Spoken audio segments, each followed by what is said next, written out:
Hi, Peter. I'm Sarah from The Upcoming. A real pleasure to be able to speak to you today. Maybe you could kick off with a brief introduction to your new documentary, The Battle for Laikipia. What can people expect going into it? What can they expect to see when they watch your film? Thank you so much for having me. The Battle for Laikipia is a documentary about an old crisis that is being catalyzed and brought to the foreground by a new crisis. But what I mean by that is this is a story about historical land injustices that happened during the colonial time. The drought that have been becoming worse and worse over the years. The indigenous communities that were displaced in the 50s are coming back for grass and water, the resources that are becoming scarce and scarce in Kenya, which is leading to conflict. So, in a sense, The Battle for Laikipia is a film about two communities fighting for resources that are so scarce because of climate change. And I know it's been, a 5-year journey to make the film, but casting your mind back, what was the original impetus to want to make the film and why now? This film, I'm a co-director. My co-director, Daphne, could not be here today, sadly, but actually it was her idea initially.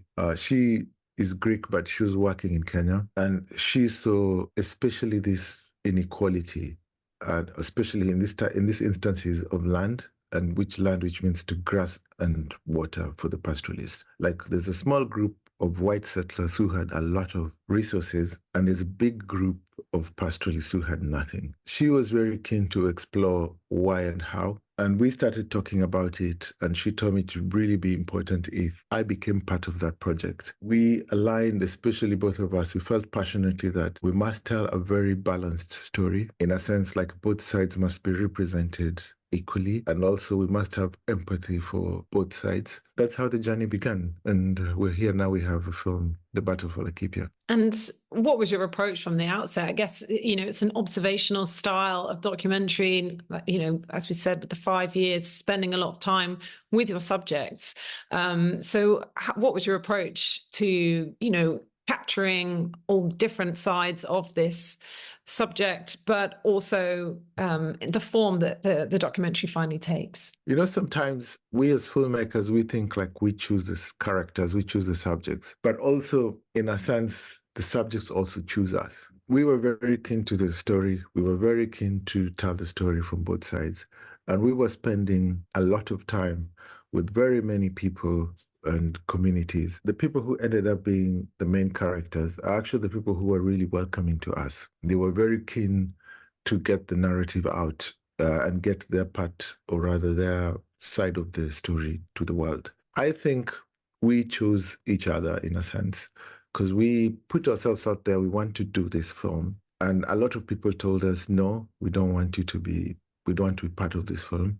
And some people said, actually, yes, let's try and make this film.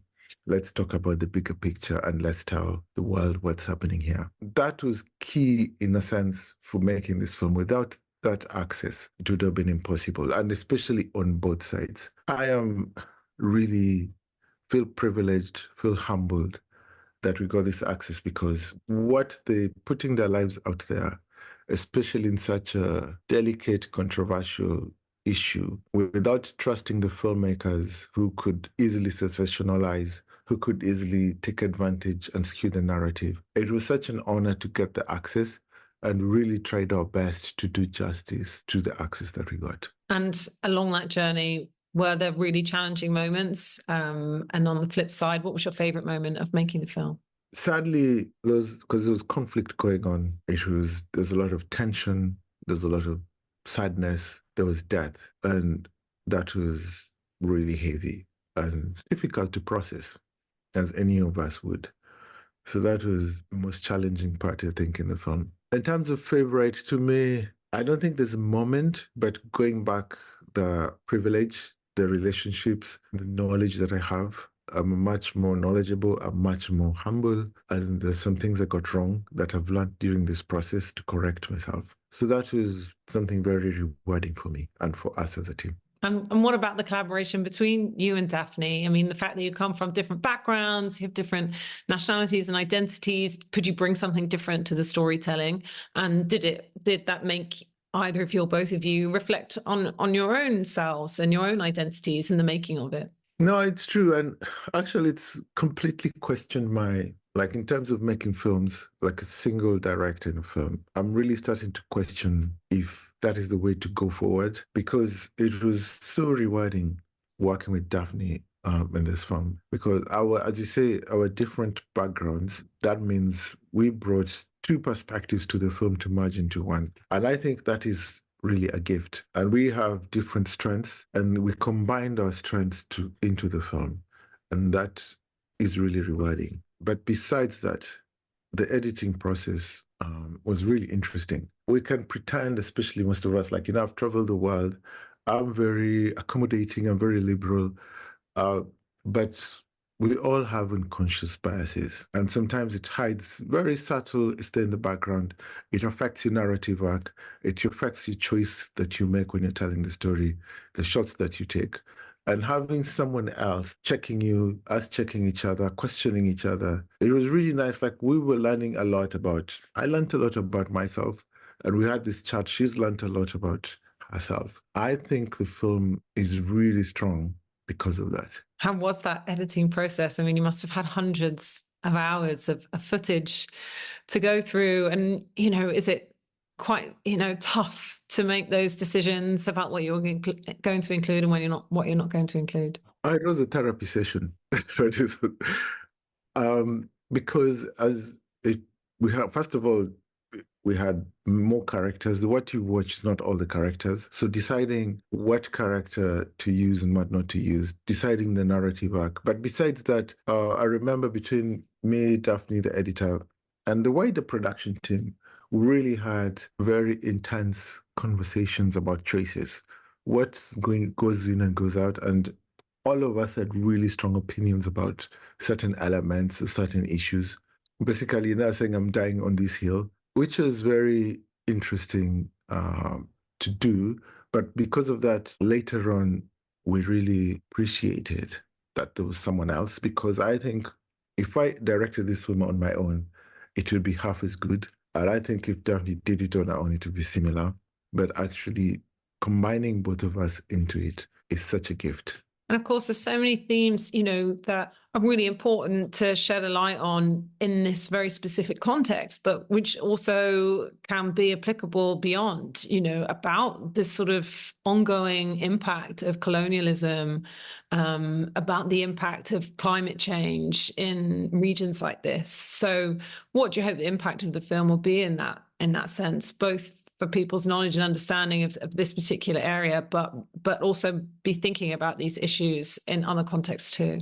Besides, you've mentioned colonialism, you've mentioned climate change, but the big other theme that is in the film, we don't shout, but is inequality. And inequality is prevalent everywhere. Be it in the UK, be it in the States, be it in Canada, like, name any community, gap between the have and the have-nots is getting wider and wider. And that is not sustainable. And in this film, part of it is fighting over resources. Like, there's one group that has a lot and the few, and there's a lot more people who have very little and they need it. I think this film, in a sense, even if you're in Manhattan, if you're in Berlin or in London, it relates to you. Like, it just shows you inequality is a problem that you have to solve. And then the obvious one is climate change. And this is basically a conflict that is fueled by climate change. As climate change comes, the weather gets extreme, either flooding or drought. It's going to get worse and worse. I'm going to have more conflicts. So it's a thing about a wake-up call. We really have to start thinking, because climate change is here. It's not about now stopping climate change, but it's about thinking about mitigations. How do we adapt and how do we survive with this new reality that is with us? And in that sense, do you feel any optimism for the future? I mean, sometimes it is hard to feel optimistic in the developed world when, who knows, might have Trump back in power, or, like populist governments who often, climate change deniers, et cetera, et cetera. So is this something that you feel like can improve anytime soon, or there's a lot more work to be done? I guess my answer to that question, I think all of us, we have to accept how much power we have and what we can do. And sometimes when we really think about the big picture, the very intimidating problems, it becomes the enemy of the good. But if we just have to, like, what can just me as Peter do? I mean, I just do that. That is enough. Like, if it's with climate change, am I being more responsible about it? What are my beliefs? What the choices I'm making? Could be in the ballot box. It could be in the food I buy. It could be in the car I drive. And I think if we start taking individual action, individual responsibility, and then collectively actually can be very powerful and change can happen. If we just get intimidated by the big picture and climate change is happening, the world is getting doomed, and then basically we become victims to the crisis, and we should just try our best individually and let whatever happens. And I know the film's already shown in Sundance and Sheffield Doc Fest, I believe. What have you found the response to be? And, have you been able to show it? If you had anyone from Kenya be able to see it? And is the reaction any different from people from there? I'm excited. Later on this month, we're going to have our Kenya premiere. So I'm really looking forward to that. And we're going to show it in cinemas. We're going to show it on TV. And hopefully, fingers crossed, we're going to have community screenings. And so in a sense, it's going home. And I'm really looking forward to that. The whole purpose of that, because one of our impact goals is because these communities, especially in Laikipia, they don't talk to each other and they don't even know what's happening with each other. So we're hoping this film can start that dialogue. So that's something we're looking forward to.